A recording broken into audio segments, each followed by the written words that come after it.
I'm James Overland. The issue that I'm going to talk about is how the changes in the Arctic are influencing the weather further south where people live. And what's important to know about Arctic weather is because the rotation axis of the Earth is tilted, the Arctic is dark for half a year, and then the sun is up for most of the summer. So we grow ice in the winter and melt it in the summer. And the second thing to know is that sea ice and snow is white and reflects the sun. So if we have more open water, we're actually absorbing more heat on the planet, and that's what's causing all the major changes going on in the Arctic. And primarily we're losing sea ice. This is a picture with the difference in the amount of sea ice looking down over the North Pole. 15 years ago, it was mostly thick 3-meter ice, and now it's mostly 1-meter ice. And the dark areas, the freeze up in the fall is delayed by 2 months, and that's very important for the forcing. So as you've seen in other talks, there's a major change in the Arctic, and much more energy is being kept and then given to the atmosphere. But if you want to connect that to the big latitudes, you have to know something about the jet stream.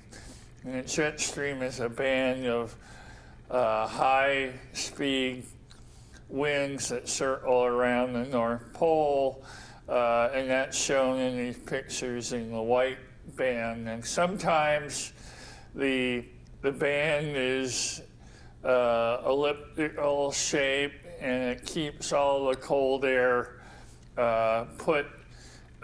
kept into the Arctic region, but sometimes that band can get wobbly and create a wavy pattern, and that can bring warm air north, like over Alaska, and cold air south to the east coast of the U.S. And so it's this wavy band bringing Arctic air south that's what we're really looking at. And we have some actual examples.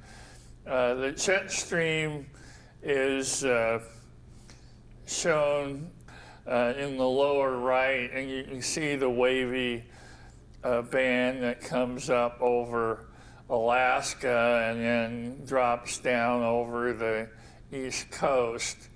And at the same time, the warm colors are very warm relative temperatures over the Alaska waters where the sea ice is delayed, and that those warm temperatures help lock in that jet stream band that then brings the cold air south, as shown in the purple. The year before, in December 2016, shown on the top, you can see that the jet stream is straight from the west to the east, well south of Alaska. And even though the Arctic is warming, there's no connection because the jet stream is too far south.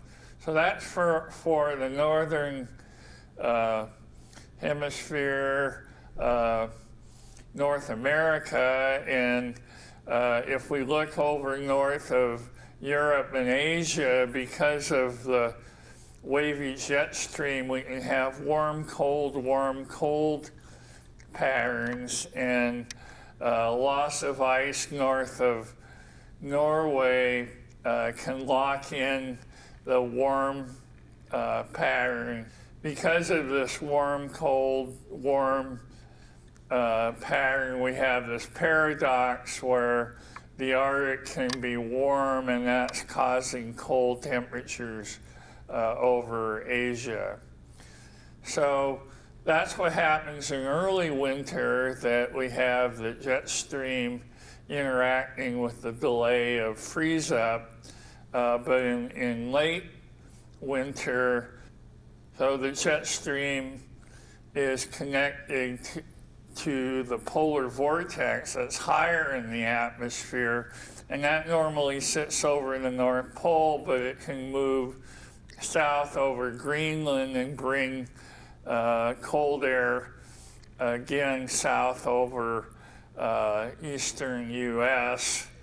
And in Eurasia, if the polar vortex moves in that direction, as in winter 2018, it can bring severe weather and snow well over Europe.